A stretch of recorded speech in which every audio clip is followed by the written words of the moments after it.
Big Boss Malayalam season 6 episode number 55.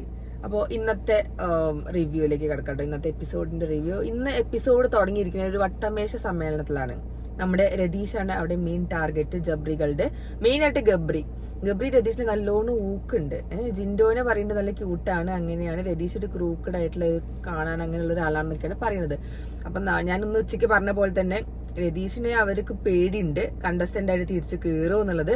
Guest അല്ല എന്നുള്ളൊരു വിചാരമാണ് അവരുടെ മുന്നിൽ എന്തായാലും ഉള്ളത്. അപ്പൊ രതീഷിനെ മാക്സിമം പ്രൊവോക്ക് ചെയ്ത് ഔട്ടാക്കാനുള്ള ഒരു ഉദ്ദേശത്തിലാണ് അവർ നടക്കുന്നത്. ബാക്കിയുള്ളവർക്കൊന്നും എനിക്ക് തോന്നുന്നില്ല പേടിയുണ്ടെന്ന്, പക്ഷെ ഗബ്രിക്ക് ഭയങ്കര പേടിയുണ്ടെന്നാണ് ആ ഒരു സംസാരത്തിൽ എനിക്ക് മനസ്സിലായത്. അങ്ങനെ രതീഷിനെ നല്ലോണം ടാർഗറ്റ് ചെയ്യുന്നുണ്ട്. ഗസ്റ്റ് ആണെന്നുള്ളൊരു വിചാരമേ അവർക്കില്ല. എന്നിട്ട് പിന്നെ അതിന്റെ ഇടയ്ക്ക് രതീഷ് പറയുന്നുണ്ട് സേഫ് ഗെയിമേഴ്സിനെ കുറിച്ച് പറയുന്നുണ്ട്. സേഫ് ഗെയിമേഴ്സ് പവർ ടീമിൽ കയറിയതിനെ കുറിച്ച് സിജോയും രതീഷും ഗബ്രിയൊക്കെ സംസാരിക്കുന്നുണ്ട്. അപ്പോൾ സത്യം തന്നെയാണ്, പവർ ടീമിൽ ഇപ്പോൾ ഉള്ളവരാണെങ്കിലും അല്ല ഇതിന് മുന്നുള്ളവരാണെങ്കിലും മാക്സിമം ഈ ഭാഗ്യത്തിന്റെ പുറത്താണ് ടീമിൽ ആ റൂമിൽ കയറുന്നത്. അവിടെ ഉണ്ടായിരുന്ന ശരണ്യ, പിന്നെ ശ്രീരേഖ, പിന്നെ റസ്മിൻ, അതിന്റെ മുന്നുണ്ടായിരുന്ന പിന്നെ ആരൊക്കെ ഉണ്ട്, അർജുൻ, ഇവരൊക്കെ ഭയങ്കര സേഫ് ഗെയിമേഴ്സ് ആണ് അവിടെ ഉള്ളത്. അത് അങ്ങനെ അവർ പവർ ടീമിൽ ഉണ്ടായുള്ള സമയത്ത് നോമിനേഷനിൽ വരൂല. എനിക്ക് തോന്നുന്നത് ഇനിയെങ്കിലും ഈ ബിഗ് ബോസ് പവർ ടീമിലുള്ള ആൾക്കാരെ നോമിനേഷനിൽ ഇടണം എന്നാണ് ശരിക്കും. അവിടെ എന്തെങ്കിലും ഒരു ട്വിസ്റ്റ് വെച്ചിട്ട് വേണം അവരെ അങ്ങോട്ട് ഇറക്കാൻ, നോമിനേഷനിൽ ഇറക്കാൻ വേണ്ടിയിട്ട്. ഇത് പവർ ടീമിൽ കയറാൻ വേണ്ടി ഇവരെ ഫേവറേറ്റുള്ള ആൾക്കാർ മാത്രം, ക്യാപ്റ്റനായ അവർ ഫേവറേറ്റുള്ള ആൾക്കാർ പവർ ടീമിൽ കയറാൻ, പിന്നെ പവർ ടീമിലുള്ളവർ അങ്ങനെ ഒരു ഭയങ്കര കളി നടക്കുന്നുണ്ട്. അതുകൊണ്ട് തന്നെ കുറെ സേഫ് ഗെയിമേഴ്സ് അതിന്റെ ഉള്ളിലുണ്ട്. അത് ഇന്ന് രതീഷ് പറഞ്ഞ കറക്റ്റ് ആണ്. രതീഷ് നല്ലോണം പുറത്തേക്ക് ഇറക്കാൻ നോക്കുന്നുണ്ട് സേഫ് ഗെയിമേഴ്സിന്റെ അകത്ത്. സേഫ് ഗെയിമേഴ്സ് കുറേ ഇന്നലത്തെ വേറൊരു ഏഷ്യാനെറ്റിന്റെ അൺകട്സിലും കണ്ടിട്ടുണ്ടായിരുന്നു. രതീഷ് പറയുന്നുണ്ട് സേഫ് ഗെയിമേഴ്സ് ഇവിടെ കുറെ ഉണ്ട്, അവരെ പുറത്തേക്ക് ചാടിക്കണം. പക്ഷെ അതെന്താ, അവരിങ്ങനെ നിൽക്കണവരെ അങ്ങനെ തന്നെ നിൽക്കുകയാണ്. എങ്ങനെ പറഞ്ഞാലും അത് പുറത്തേക്ക് ചാടുന്നില്ല. അതാണ് ഏറ്റവും വലിയ പ്രശ്നം. നമ്മൾ എന്തെങ്കിലും ഇപ്പൊ സിജോയി അതിന്റെ ഇടയ്ക്ക് പറയുന്നുണ്ടായിരുന്നു, എന്താ പറയാ, ഞാൻ എന്തെങ്കിലും പറഞ്ഞ ആക്ഷൻ ചെയ്യുന്നുണ്ട്, പക്ഷെ റിയാക്ഷൻ ഇങ്ങോട്ടൊന്നും വരുന്നില്ല. കാരണം അവർക്കറിയാം നമ്മൾ റിയാക്ട് ചെയ്ത് കഴിഞ്ഞാൽ ബാക്കിയുള്ളവർക്ക് കണ്ടന്റ് ആണെന്നുള്ളതും. അതോടെ സേഫ് ഗെയിം കളിച്ച് പോവാണ്. കൂടുതൽ പേരും അങ്ങനെ സേഫ് ഗെയിം കളിച്ചിട്ട് തന്നെ പോകുന്നത്. അങ്ങനെ പവർ ടീമിൽ കയറിയ മാക്സിമം പവർ ടീമിൽ കയറിയവരൊക്കെ എന്താ ഇവരെല്ലാരും ഇങ്ങനെ പവർ ടീമിൽ കയറാൻ നിൽക്കാൻ ഈ ആഴ്ച സേഫ് ആവും എന്നുള്ള വിചാരം. പക്ഷെ എനിക്ക് തോന്നുന്നു ബിഗ് ബോസ് ഇനി അത് മാറ്റണം എന്തായാലും. കാരണം ഇവർക്ക് ഇനി നോമിനേഷൻ ഇട്ട് കൊടുക്കണം പവർ ടീമിലുള്ളവർ. അങ്ങനെയല്ല ഇവർ പഠിക്കണം, പിന്നെ അങ്ങനെ ഒരു സംഭവം ഉണ്ടാവില്ലല്ലോ. അപ്പൊ അത് നല്ലൊരു പോയിന്റ് ആണ് ശരിക്കും രതീഷ് പറഞ്ഞത്. പിന്നെ കാണിച്ചതാണ് സായിന്റെ ഹെൽത്ത് കണ്ടീഷൻ. അപ്പോ സായിക്ക് നല്ല പെയിൻ ഉണ്ട്. അപ്പോ അത് കഴിഞ്ഞിട്ട് നമ്മൾ കണ്ടു, സായിനെ ഹോസ്പിറ്റലിലേക്ക് മാറ്റിയിട്ടുണ്ട്. സീനൊന്നുമില്ല, കുഴപ്പമില്ല, ഓക്കെയാണ്. അപ്പൊ ഇനി നമുക്ക് നാളത്തെ ലൈവില് ബാക്കി അറിയാം എന്താ ഉള്ളതെന്നൊക്കെ. അപ്പോ ഓക്കെ ആണെന്നാണ് ഒരു വിശ്വാസം. നല്ല ഹെൽത്തി ആയിട്ട് തിരിച്ചു വരട്ടെ, നല്ല അടിപൊളിയായിട്ട് ഇനി ഗെയിം കളിക്കട്ടെ. കാരണം 55 ദിവസം കഴിഞ്ഞ് ഇനിയിപ്പോൾ 56, 57 ഇനി അടുത്ത തിങ്കളാഴ്ച മുതൽ ഞായറാഴ്ച മുതൽ ഈ വീക്കെൻഡ് എപ്പിസോഡ് കഴിഞ്ഞാൽ നല്ല അടിപൊളിയായിട്ട് ഗെയിം കളിക്കാൻ ഉഷാറാവട്ടെ. കാരണം ഇനി ഫുള്ള് ഫിസിക്കൽ ടാസ്ക് ആണ് വരികയാണ്. പിന്നെ ടൈറ്റ് ആവും, ഗെയിമൊക്കെ ഭയങ്കര ടൈറ്റ് ആവും. അടിപൊളിയായിട്ട് നല്ല ഹെൽത്തി ആയിട്ട് കളിക്കട്ടെ. നമ്മൾ എല്ലാവരും പ്രാർത്ഥിക്കട്ടെ.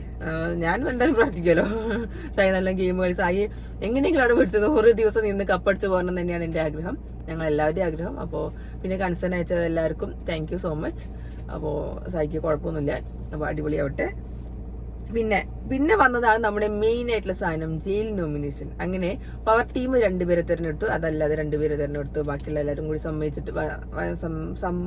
സംസാരിച്ചിട്ട് അങ്ങനെ പവർ ടീം തീരുമാനിച്ചതാണ് ഗബ്രി ആൻഡ് ജിൻഡോ. അതിനിടയ്ക്ക് സിജോന്റെ പേരും വന്നു, അഭിഷേകിന്റെ പേരൊക്കെ വന്നു. പക്ഷെ ഓൾറെഡി അങ്ങനെ വന്നു, അവർ പുറത്തേക്ക് പിന്നെ വന്നു. അങ്ങനെ വന്നതാണ്. ഗബ്രീന്റെ പേര് പറഞ്ഞപ്പോഴാണ് ജാസ്മിൻ എന്തൊരു ഞെട്ടലാണോ. ഈ ജാസ്മിൻ ഇങ്ങനെ രാത്രി സംസാരിക്കണ്ടാവില്ല വിചാരിച്ചിട്ടാണോ അതോ ഒറ്റപ്പെടുന്ന് കരുതിയിട്ടാണോ ജാസ്മിൻ ഇങ്ങനെ കളിക്കുന്നത് എനിക്കറിയില്ല. ഭയങ്കര ഞെട്ടല് ഗബ്രീന്റെ പേര് പറഞ്ഞപ്പോൾ. ഒന്ന് കളി ഒന്ന് അപ്പാൻ വേണ്ടിയിട്ടാണെന്ന് സായി പറഞ്ഞപ്പോൾ ജാസ്മിൻ ഇങ്ങനെ മുഖത്ത് നോക്കി നിങ്ങൾക്ക് ചിരിക്കുന്നു. എനിക്ക് മനസ്സിലാവില്ല ജാസ്മിന് ഗബ്രി ഇല്ലാതെ നിൽക്കാൻ പറ്റുമോ എന്നുള്ളത്. ഇപ്പൊ ഗബ്രി ഇങ്ങനെ ഔട്ട് ചെയ്യ ജാസ്മിന്റെ അവസ്ഥ എന്താവും? ഒറ്റപ്പെട്ടൊരു സ്ട്രാറ്റജി ആവില്ല ഫുള്ള്. കണ്ടറിയാം എന്തൊക്കെയാണ് ഉണ്ടാവാൻ പോണത്. അതിന്റെ ഇടയ്ക്ക് കുറെ കേൾക്കുന്നുണ്ട് ഗബ്രിയാണ് ഔട്ടാവണം എന്നൊക്കെ പറഞ്ഞിട്ട്. പക്ഷെ എനിക്ക് തോന്നുന്നില്ല ഗബ്രീനെ ഔട്ടാക്കുന്നില്ല. കാരണം ഗബ്രി നല്ലൊരു കണ്ടന്റ് മേക്കർ ആണ്, നല്ലൊരു പ്ലെയർ ആണ്. ശരിക്കും പറഞ്ഞാൽ ഭയങ്കര പ്ലെയർ ആണ്. കാരണം എന്റെ ഒരു വിശ്വാസത്തിൽ, എന്റെ ഒരു ഓർമ്മയിൽ ഗബ്രി ഇതുവരെ കളിച്ച എല്ലാ കളിയിലും മാക്സിമം ജയിച്ചിട്ടുണ്ട്. ഇന്നിപ്പോ ഉണ്ടായത് അത് ഞാൻ പറയാം എന്തായാലും. അപ്പൊ ഗബ്രീനെ ഔട്ടാക്കി, ഗബ്രിയാണ് ഔട്ടാവുക എന്നൊക്കെയാണ് കേൾക്കുന്നത്. പക്ഷെ അറിയാം ഗബ്രിക്ക് വോട്ട് കുറവാണുള്ളത്. പക്ഷെ ബിബിനെ അനുസരിച്ചിട്ട് എന്തായാലും കണ്ടന്റ് മേക്കർ ആണ്, നല്ലൊരു പ്ലെയർ ആണെന്ന് ഞാനും പറഞ്ഞു. ഞങ്ങളുടെ മുന്നേ ഇതിന് റിവ്യൂ പറഞ്ഞപ്പോ സായി ഒക്കെ പറഞ്ഞതാണ് നല്ലൊരു ഗെയിമറാണ് ഗബ്രി. അത് ജാസ്മിൻ ഇല്ലാത്ത സമയത്താണെങ്കിലും ഉള്ള സമയത്താണെങ്കിലും ഭയങ്കര ഗെയിമറാണ്. അപ്പൊ അങ്ങനെ 4 പേരെ തെരഞ്ഞെടുത്തു, ഗബ്രി, ജിൻഡോ, അഭിഷേക്, സിജോ. അപ്പോ അവിടെയാണ് ഒരു ട്വിസ്റ്റ് നടന്നത്. ശരിക്കും ഞാൻ കേട്ടതോ, ഞാൻ ഇവിടുന്ന് വായിച്ചത്, എന്നോട് പറഞ്ഞ ഞാൻ കേട്ടത് എന്താണ്, അഭിഷേകിന് എന്താ പറയാ, അഭിഷേക് റസ്മിനോട് പറഞ്ഞു എന്നുള്ള രീതിയിൽ, അത് എനിക്ക് കറക്റ്റ് അറിയില്ല, ഞാൻ ജസ്റ്റ് കേട്ടതാണ്, സിജോക്ക് കണ്ടന്റ് കൊടുക്കരുത്, അതുകൊണ്ട് അഭിഷേക് ആവണം ജയിലിൽ പോകണമെന്നുള്ള രീതിയിൽ, അഭിഷേകും സിജോവും ജയിലിൽ പോകണം എന്നുള്ള രീതിയിലാണ് നിൽക്കുന്നത്. ബാക്കിയുള്ളവരുടെ കൂടെ സിജോ പോവുകയാണെങ്കിൽ കണ്ടന്റ് കൊടുക്കും എന്നുള്ള രീതിയിലാണ് സംസാരിച്ചതെന്നാണ് ഞാൻ കേട്ടത്, അറിയില്ല സത്യമാണെന്നുള്ളത്. അവിടെ സംസാരിച്ചപ്പോൾ ഗബ്രിയും ജിൻഡോ പിന്നെ അഭിഷേക് സിജോ അങ്ങനെ ഒരു 2 ടീമിനെ 2 ഈക്വൽ ആയിട്ട് വോട്ട് വന്നപ്പോൾ റസ്മിൻ അവിടെ ഒരു കളി കളിച്ചു, ജിൻഡോയും ഗബ്രിയും ഒരു ടീമിലാവട്ടെ എന്ന്. അവിടെയാണ് കുരു പൊട്ടിയത് ജാസ്മിനും ഗബ്രിക്കും റസ്മിന്റെ ഇടയിൽ. ജാസ്മിനും ഗബ്രിയും വിചാരിച്ചത് ഗബ്രീനെയും ജിൻഡോനെയും മനഃപൂർവ്വം ഒരു ടീമിലാക്കിയതാണ് റസ്മിൻ, അവിടെ അടി ഉണ്ടായിക്കോട്ടെ, അങ്ങനെ ഒരു സംഭവം ഉണ്ടായിക്കോട്ടെ, അങ്ങനെ തന്നെയാണ് ഗബ്രിയൊക്കെ വിചാരിച്ചിരിക്കുന്നത്. റസ്മിൻ പറഞ്ഞത് അഭിഷേകിന് സിജോ വേണമെന്നായിരുന്നു, അതുകൊണ്ടാണ് ഞാൻ അഭിഷേകിനെ സിജോന്റെ കൂടെ കൂട്ടിയത്, ഗബ്രീനെയും ജിൻഡോനെ അങ്ങനെ ആക്കിയത്. പിന്നെ റസ്മി പറഞ്ഞ കാരണം കറക്റ്റ് ആണ്, അതെനിക്ക് തോന്നുന്നുണ്ട്. ജിൻഡോനെ എന്തായാലും ജയിലിൽ പോകാൻ ചിലപ്പോൾ താല്പര്യം ഉണ്ടാവില്ല, അതുകൊണ്ട് എങ്ങനെയായാലും കളിക്കും എന്നുള്ള രീതിയിൽ. അതുകൊണ്ട് തന്നെ ഗബ്രി എന്റെ അടുത്ത് പിന്നെ പറയുന്നുണ്ട്, ഞാൻ പറഞ്ഞ കാര്യങ്ങളൊക്കെ നല്ല അച്ചട്ടായിട്ട് അനുസരിക്കുന്നുണ്ട്, ഗെയിമിൽ ആ ഒരു ടാസ്കിൽ വന്നത് നല്ല അടിപൊളിയായിട്ട് കളിച്ചു ചെയ്തു എന്നാണ് ഗബ്രി പറയുന്നത്. അപ്പൊ അവിടെ ശരിക്കും എന്തായാലും ബാക്കിയുള്ളവർക്കൊക്കെ എന്തായാലും വേണ്ടിയിരുന്നത് ഗബ്രിയും ജിൻഡോയും ജയിലിൽ പോകണമെന്നായിരുന്നു. പക്ഷെ അൺഫോർച്ചുനേറ്റ്ലി അഭിഷേകും സിജോ ആണ് പോയത്. ആ ടാസ്ക് പക്ഷെ അടിപൊളി ടാസ്ക് ചെയ്യുന്നു. ഞാനിങ്ങനെ ആലോചിക്കുന്ന ആ ടാസ്ക് ഒക്കെ കളിക്കുമ്പോൾ എങ്ങനെ അവര് ഇതിന്റെ ഉള്ളിൽ ബ്രഷ് ഒക്കെ ഇടുകയെന്ന്. പക്ഷെ ഭയങ്കര ബുദ്ധിയുണ്ട്, ഗബ്രിക്ക് നല്ല അടിപൊളി ബുദ്ധിയാണ്. ഗബ്രിയും ജിൻഡോ നൈസായിട്ട് ഒരുമിച്ചിരുന്ന് കളിച്ചു. ജിൻഡോയും ഗബ്രിയും കളി ജയിച്ചിട്ട് ജയിൽ നോമിനേഷൻ ഫ്രീ ആയിട്ടുണ്ട്. അങ്ങനെ അഭിഷേക് സിജോ ആണ് കയറിയത്.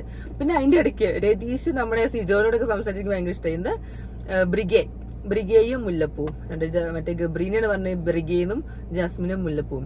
അവർ രണ്ടുപേരും എന്താ നല്ല കോമഡി ചെയ്യുന്നു. അവർ രണ്ടുപേരും സാറ്റ് കളിക്കാൻ വേണ്ടി ജിൻഡോനെ വിളിച്ച് കാണിച്ചു കൊടുക്കാന്നൊക്കെ രീതിയിൽ പറയുന്നുണ്ട്. പക്ഷെ അത് രതീഷ് ആയതുകൊണ്ട് നമുക്കറിയാം, രതീഷ് പുറത്തു പോയി വന്നതുകൊണ്ട് അറിയാം എന്തൊക്കെയാണ് നടക്കണം എന്നുള്ളതും, കളിയാക്കി വിളിച്ച മുല്ലപ്പൂ എന്നുള്ളതും ബ്രിഗേ എന്നൊക്കെ വിളിച്ച് നല്ല രസം ഉണ്ടായിരുന്നു. ജബ്രികൾ അത് നമുക്കറിയാലോ, അത് എല്ലാവർക്കും അറിയുന്ന സംഭവം തന്നെ, അത് ഉള്ളിലുള്ള എല്ലാവർക്കും അറിയുന്ന കാര്യം തന്നെ. അപ്പൊ ഇന്ന് രതീഷ് ബ്രിഗേയും മുല്ലപ്പൂവും പറഞ്ഞ നല്ല അടിപൊളി ഇരുന്നുണ്ട്. ഇന്ന് ഭയങ്കര ചിരിയുന്നു, നല്ല രസം എന്തെങ്കിലും കാണാൻ വേണ്ടി. പിന്നെ അതിന്റെ ഇടയ്ക്ക് ഏറ്റവും നമ്മൾ എടുത്തു പറഞ്ഞ വേറൊരു കാര്യമാണ് ശ്രീരേഖയുടെ ഒരു ആക്ട്. അതെനിക്ക് ആദ്യം വെറുതെ, എനിക്കറിയില്ല ഇനി ബിഗ് ബോസ് പറഞ്ഞ ആക്ട് ചെയ്യിച്ചതാണോ ഞാൻ കണ്ടില്ല, എപ്പിസോഡിലങ്ങനെ കണ്ടില്ല. പെട്ടെന്ന് ആ വേഷമൊക്കെ ഇട്ടിട്ട് നല്ല ആക്ട് ചെയ്യാൻ വന്നിട്ടുണ്ടായിരുന്നു. എനിക്ക് ആദ്യം കണ്ടപ്പോൾ സത്യം പറഞ്ഞാൽ ഞാനൊരു കോമഡി ആയിട്ടാണ് വിചാരിച്ചത്. പക്ഷെ ആ ആക്ടിങ്ങിന് മുന്നോട്ട് പോയപ്പോൾ എല്ലാവരും ഭയങ്കര സീരിയസ് ആയി ഭയങ്കര അടിപൊളിയായിട്ട് അഭിനയിക്കുന്നുണ്ടായിരുന്നു. എനിക്ക് ആ ഇരുന്നിട്ട് കാണിക്കുന്ന കുറെ സീനുകളൊക്കെ നല്ല രസമുണ്ടായിരുന്നു. ശ്രീരേഖ ഭയങ്കര ആക്ടർ തന്നെ കേട്ടോ ശരിക്കും പറഞ്ഞാലും. അതിന് പറയാതിരിക്കും, ഞാൻ സിനിമ ഒന്നും കണ്ടിട്ടില്ല, എനിക്ക് സിനിമയിൽ കണ്ട ഒരു ഓർമ്മയില്ല. പക്ഷെ എന്താ തമിഴ് സിനിമയിൽ എന്താ ബെസ്റ്റ് ആക്ട്രസ് എന്തോ കിട്ടിയിരുന്നു. പക്ഷെ ഇന്നത്തെ ആക്ടിങ് നല്ല അടിപൊളി ആക്ടിങ് ആയിരുന്നു. അപ്പൊ ഇതാണ് പിന്നെ ഉണ്ടായിരുന്ന ചർച്ചകളൊക്കെ. പിന്നെ ജാസ്മിനും ഗബ്രിയും റസ്മിന്റെ സംഭവങ്ങൾ വെച്ചിട്ടാണ്. പിന്നെ എന്റെ ഇടയ്ക്ക് ഗബ്രി നല്ല നൈസായിട്ട് ഗെയിം കളിച്ചാണ് ഏറ്റവും രസം. സിജോ പറഞ്ഞു എന്നുള്ളത് ഞാൻ അങ്ങോട്ട് പറഞ്ഞു എന്നുള്ള രീതിയിലാക്കി ഗബ്രി. പക്ഷെ ജാസ്മിൻ പറയുന്നത് എടാ നീ അങ്ങനെയല്ലടാ പറഞ്ഞത്, നീ നുണയനാണ്, നീ നുണ പറഞ്ഞു, അങ്ങനെ ഇങ്ങനെ പറഞ്ഞിട്ട് അവർ തമ്മിൽ ചെറിയ ക്ലാഷ്. സൗന്ദര്യപ്പിണക്കങ്ങൾ സർവ്വസാധാരണമാണല്ലോ, അതങ്ങനെ പോവും. അങ്ങനെ അപ്പൊ അത് ഉണ്ടായിരുന്നു. പിന്നെ അത് കഴിഞ്ഞ് സ്പോൺസർ ടാസ്ക് വന്നു, സ്കീ ഐസ്ക്രീം. പക്ഷെ സായി അതിന്റെ ഇടയ്ക്ക് ഹോസ്പിറ്റലിൽ പോയിട്ട് സ്കീ ഐസ്ക്രീമിന്റെ സ്പോൺസർ ടാസ്കിൽ പങ്കെടുക്കാൻ പറ്റിയില്ല. അല്ലെങ്കിൽ ജയിച്ചിട്ടുണ്ടായിരുന്നെങ്കിൽ എനിക്ക് വേറൊരു സ്കീ ഐസ്ക്രീമിന്റെ ഒരു പെട്ടി എന്റെ വീട്ടിലെത്തിയിരുന്നു. അങ്ങനെ ഒന്നില് ഞങ്ങൾ ഒതുങ്ങി. സ്കീ ഐസ്ക്രീമിന്റെ ഒന്ന് വന്നിട്ടുള്ളൂ. പിന്നെ ഇനി അടുത്തത് എപ്പോഴാണ് വരുന്നത്? അതിന്റെ ഇടയ്ക്ക് ലക്ഷറി പ്രൊഡക്ട്സ് ഒക്കെ വന്നു സായിക്ക്. മറ്റേ കുറെ സാധനങ്ങൾ ഓർഡർ ചെയ്തിരുന്നു, ബർഗർ, മറ്റേ ചിക്കൻ ബർഗർ, പിന്നെ ബ്രോസ്റ്റഡ് ചിക്കൻ, കുറെ ഐറ്റംസ്, ഐസ്ക്രീം, പിന്നെ എന്താ പറയാ രസഗുള, എന്തൊക്കെയോ ഓരോ സാധനം വന്നിട്ടുണ്ടായിരുന്നു. അതൊക്കെ ഇങ്ങനെ കണ്ടു, നല്ല രസമുണ്ടായിരുന്നു. ഇങ്ങനെയൊക്കെ ഈ പവർ ടീമിന്റെ കൺസെപ്റ്റ് കൊണ്ടാണ് ഇങ്ങനെ സംഭവം ഉണ്ടായത്. കാരണം എല്ലാവർക്കും ലക്ഷറി ഐറ്റംസ് കുറെ കിട്ടിയിട്ടുണ്ടായിരുന്നു പവർ ടീമുകാർക്ക്. എന്തായാലും ഒരു ഡിവൈഡ് ചെയ്യും, നല്ല അടിപൊളി തന്നെയാണ്. പിന്നെ എന്തായത് ആസ്കി ഐസ്ക്രീമിന്റെ സ്പോൺസർ ടാസ്ക് കഴിഞ്ഞ് പിന്നെ നമ്മുടെ ജയിലിലെ സംഭവം. അത് പിന്നെ നമ്മൾ ഈ വീഡിയോ ഇട്ട് കഴിഞ്ഞാൽ എന്തായാലും ഈ സമയത്ത് ഉണ്ടാവും, ലൈവിൽ ഉണ്ടാവും എന്തായാലും. പക്ഷെ അഭിഷേക് പറഞ്ഞ പോലെ അഭിഷേക് എന്തായാലും സിജോക്ക് കണ്ടന്റ് കൊടുക്കില്ല എന്നാണ് പറയുന്നത്. അറിയില്ല എന്താന്നുള്ളത്. കാരണം സിജോനിയാണ് വോട്ട് ചെയ്തതും മറ്റേ ജയിൽ നോമിനേഷന് വേണ്ടിയിട്ട്. അപ്പൊ അഭിഷേകും സിജോ ഫൈറ്റ് നടക്കുന്നുണ്ട് ഉള്ളിൽ കൂടെ. അത് സിജോ ചെയ്യണ്ടോ എന്ന് എനിക്ക് തോന്നുന്നില്ല. പക്ഷെ അഭിഷേക് നന്നായിട്ട് സിജോനെ നല്ല അറ്റാക്ക് ചെയ്യുന്നുണ്ട് മൈൻഡ് ഉള്ളിൽ കേട്ടോ. അപ്പോ അങ്ങനെയാണ് ഇപ്പൊ ഇന്നത്തെ അപ്ഡേറ്റ്. ഇപ്പൊ ഇതാണ് ഉണ്ടായത്. അപ്പൊ മെയിൻ ആയിട്ടുള്ളത് സായി ഹെൽത്തിൻ്റെതായിട്ട് ഹോസ്പിറ്റലിൽ പോയി. എന്തായാലും ആൾ ഓക്കെയാണ്. നമുക്ക് നാളെ ലൈവില് കാണാം എന്താ സംഭവിച്ചെന്നുള്ളത്. പിന്നെ നാളെ നമ്മൾ വെയിറ്റിംഗ് ആണ് ലാലേട്ടന്റെ എപ്പിസോഡിന് വേണ്ടിയിട്ട്. ലാലേട്ടൻ ഇനി എന്ത് പറയും, എന്തൊക്കെ ചെയ്യുന്നുള്ളത്. അപ്പോൾ എനിക്ക് വേണ്ടത് ഇതാണ്. പക്ഷെ അത് പറയുമെന്ന് എനിക്ക് ഒരു ഐഡിയ ഇല്ല. ജിന്നു സായിനെ പറഞ്ഞത് നട്ടെല്ലില്ലാത്തവൻ എന്നുള്ള രീതിയിൽ പറഞ്ഞതും നട്ടെല്ല് ഒടിഞ്ഞത് ആ ഒരു ഹെൽത്ത് കണ്ടീഷനെ കുറിച്ച് അത് പറയാൻ പാടാത്ത കാര്യമാണ്. അത് സായി പറയുകയും ചെയ്തു അതിൽ ജിൻ നോമിനേഷനിൽ. ഞാൻ അത് താങ്കളോട് ഒറ്റയ്ക്ക് ഇരുന്ന് പറഞ്ഞ കാര്യമാണ്. പക്ഷെ ഇപ്പൊ ഞാൻ ജയിൽ നോമിനേഷനിൽ പറയാൻ കാരണം ഇനി അത് വീണ്ടും ആവർത്തിക്കരുത്, അതിനൊരു ശിക്ഷയുടെ ഭാഗമായിട്ടാണ് ജയിലിൽ പോയി കിടക്കണം എന്നുള്ള രീതിയിൽ പറഞ്ഞത്. നാളെ ചോദിക്കുമെന്ന് അറിയില്ല.